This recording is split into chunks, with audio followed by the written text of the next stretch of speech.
Assalamualaikum warahmatullahi wabarakatuh.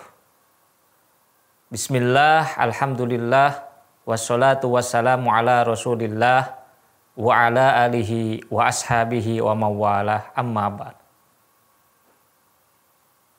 Hadirin yang berbahagia, pada kesempatan kali ini saya akan membawakan materi tentang sosok ulama besar, yaitu Imam Syafi'i. Sebagai Muslim Indonesia, tentu kita tidak asing lagi dengan Imam Syafi'i. Beliau adalah pendiri mazhab Syafi'i.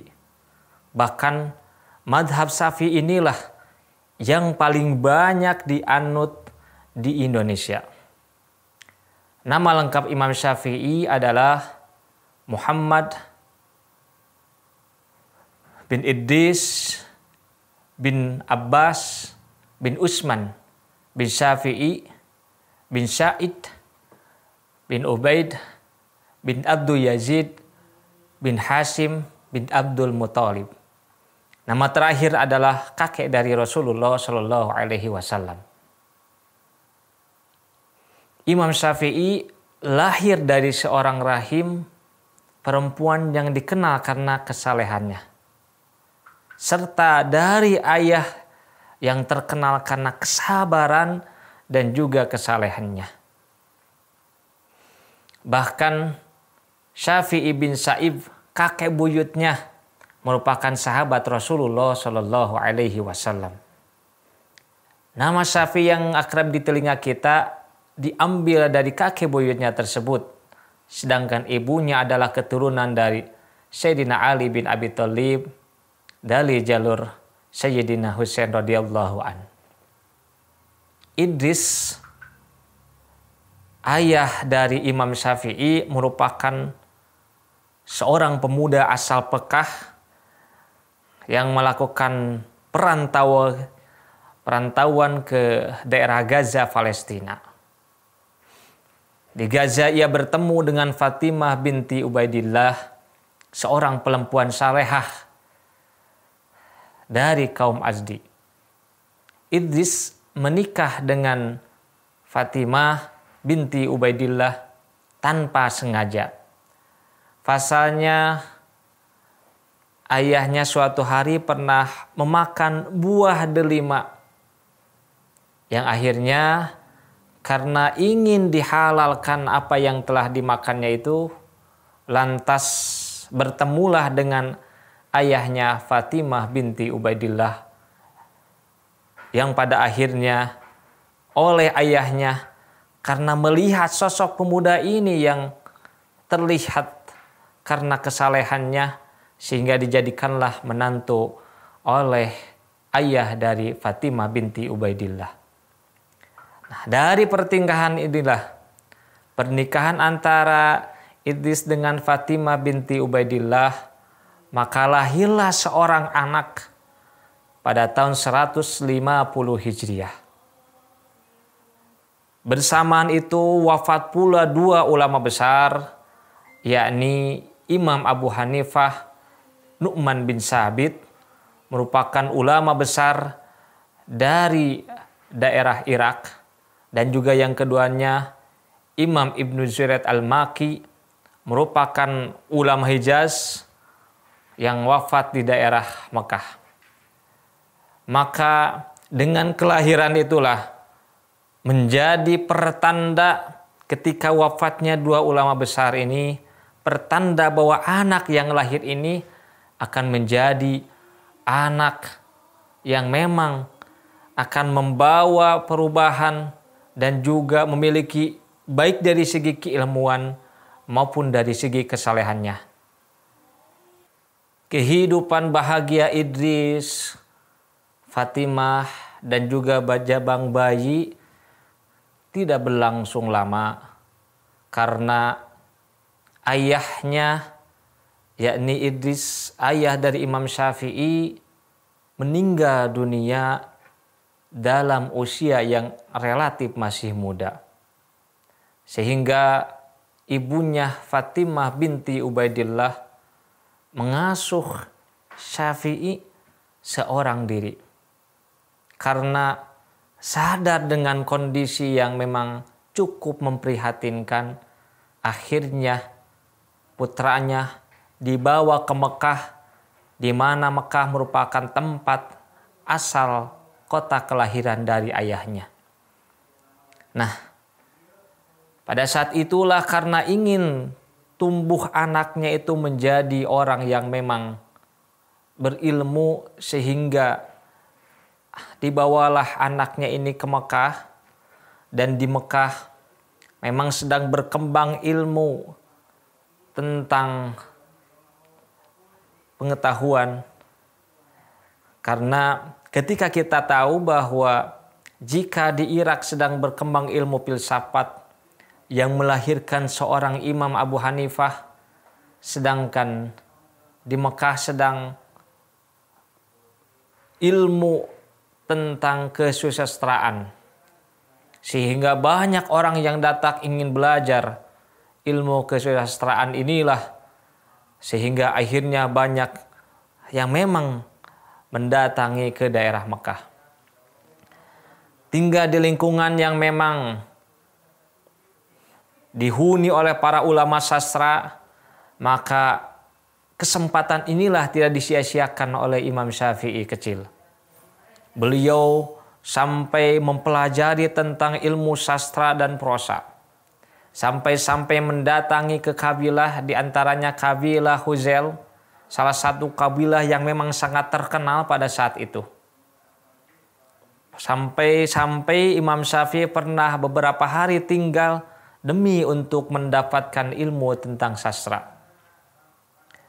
Imam Syafi'i yang sedang menggandrungi sastra ini tentunya menjadi hal yang memang oleh Imam Syafi'i dirasakan bagaimana tentang ilmu sastra ini dapat dipelajarinya, sehingga dengan pengetahuannya tentang kesusastraan inilah maka sebuah kesempatan Imam Syafi'i untuk mendalami, terutama di dalam memudahkan pendalami Al-Quran dan juga hadis. Sadar bahwa pada saat itu dilihat bahwa ternyata Imam Syafi'i ini karena memang merupakan sosok yang cerdas, sehingga ada yang menyampaikan bahwa sayang sekali kalaulah engkau Imam Syafi'i pengetahuanmu atau kemampuanmu hanya menggali tentang ilmu sastra. Alangkah baiknya engkau mempelajari tentang ilmu fikih.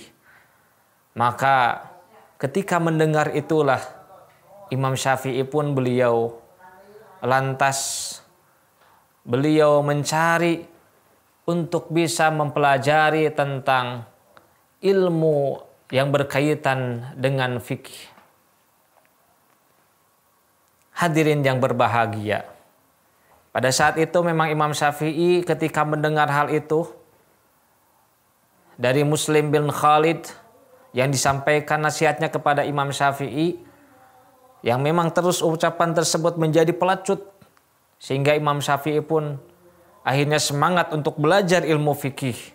Ia pun belajar kepada dua ulama besar di Mekah, yakni Imam Sufyan bin Uyainah dan juga pakar hadis dan Muslim bin Khalid Al-Janji, pakar fikih Mekah. Kepiawaian Imam Syafi'i dalam bidang sastra akhirnya menjadikannya mahir untuk menggubah syair-syair Arab. Syair kaya Imam Syafi'i tersebut dikumpulkan oleh Syekh Yusuf Muhammad Al-Bikai, dan jadilah buku kecil yang berjudul Diwan Asy-Syafi'i, yang merupakan syair-syair yang berisi kurang lebih ada 150 syair. Menurut Al-Hamawi dalam Irsyad Al-Arif fi Ma'arif Al-Ajib, ketertarikan Imam Syafi'i tersebut terhadap sastra Arab hanya menjadikannya bersyair dan berdendang. Hingga pada suatu hari ia bertemu dengan Mus'ab bin Abdullah bin Zubair dan menganjurkannya untuk belajar fikih dan hadis. Tidak hanya Mus'ab, bahkan Muslim bin Khalid juga guru Imam Syafi'i yang lainnya juga menganjurkan untuk belajar fikih. Alangkah baiknya jika kecerdasanmu digunakan untuk mempelajari ilmu fikih. Hal ini lebih baik bagimu. Itulah nasihat dari Muslim bin Khalid kepada Imam Syafi'i. Nah, ucapannya itu menjadi pelecut terhadap Imam Syafi'i. Sehingga Imam Syafi'i pun akhirnya belajar ilmu fikih dan hadis. Ia pun belajar kepada dua ulama besar Mekah, yaitu Imam Sufyan bin Uyainah fakar hadis dan juga Muslim bin Khalid al-Janzi fakar fikih Mekah. Maka Imam Syafi'i pun beliau berhijrah ke Madinah. Hijrah ke Madinah ini bukan berarti tobat, tetapi ingin belajar terutama tentang ilmu hadis kepada pakarnya. Nah, di Madinah inilah Imam Syafi'i belajar kepada Imam Malik untuk mempelajari tentang kitab hadis, yakni kitab Muwatta. Nah, selain daripada ke Madinah, Imam Syafi'i pun belajar ke daerah Irak dan Kufah. Di mana di daerah Irak dan Kufah ini belajar kepada murid-muridnya Imam Abu Hanifah. Maka di Irak pun Imam Syafi'i mengenal tentang adat istiadat yang ada di daerah tersebut. Sehingga memudahkannya untuk melahirkan yakni fatwa-fatwa yang memang nantinya menjadi madhabnya Imam Syafi'i kelak. Nah, kegemaran Imam Syafi'i ini berhijrah inilah sehingga dicantumkan di dalam kalimat hijrahnya. Kata beliau bahwa musafirlah, engkau akan menemukan sahabat baru pengganti sahabat lama yang engkau tinggalkan. Dan bekerjalah yang giat, karena kenikmatan hidup akan tercapai dengan bekerja keras. Dalam kalimat hijrahnya juga Imam Syafi'i menyampaikan bahwa singa apabila tidak keluar dari sarangnya, maka tidak akan memperoleh makanan. Begitu pula busur panah apabila tidak meluncurkan, maka tidak akan pernah mengenai sasaran. Maka dari itulah Imam Syafi'i menganjurkan ketika ingin mempelajari ilmu, berhijrahlah, datanglah ke tempat-tempat ilmu tersebut. Nah, rangkaian hijrah inilah sehingga menghasilkan berbagai macam karya Imam Syafi'i, sampai kurang lebih ada 30 karya Imam Syafi'i. Bahkan ada salah satu kitab yang terkenal, yakni Ar-Risalah, merupakan kitab usul fikih yang pertama, bahkan yang menjadi rujukan untuk menjadi rujukan dari kitab-kitab yang lainnya. Berkat Ar-Risalah inilah Imam Syafi'i bergerak dengan sebagai nasir as-sunnah, yakni pembela sunnah. Ketika Imam Syafi'i menjadi mufti di Yaman, pernah ada yang memfitnah kepada Imam Syafi'i, yakni pada saat itu dipimpin oleh Khalifah Harun ar-Rasyid, yang memang karena Khalifah sedang berseteru dengan kaum Syiah sehingga Imam Syafi'i pernah dituduh sebagai Syiah. Akan tetapi ketika itu Imam Syafi'i pun mengajak berunding dengan Khalifah. Bahkan Khalifah pun mengajukan 3 pertanyaan kepada Imam Syafi'i. Pertama tentang Al-Quran, yang kedua tentang ilmu astronomi, dan yang ketiganya tentang nasab kaum Arab. Nah, dari ketiga hal itu Imam Syafi'i pun mampu menjawabnya dengan luar biasa. Tak disangka bahwa jawaban dari Imam Syafi'i itu membantah tuduhan dari Khalifah. Bahkan Khalifah pun mengakui akan keilmuan Imam Syafi'i. Bahkan Imam Syafi'i pun sampai diberikan uang 5.000 dinar dan juga diberikan tugas untuk mengajarkan langsung kepada Khalifah. Nah, Imam Syafi'i menghabiskan waktunya di Mesir. Bahkan menurut Az-Zahabi, di sana Imam Syafi'i membagi waktunya setiap harinya dengan 3 waktu. Yang pertama sepertiga, terutama di waktu malam, di sepertiga malam pertama digunakan untuk menulis. Sepertiga malam kedua digunakan untuk sholat malam. dan sepertiga terakhir digunakan untuk tidur.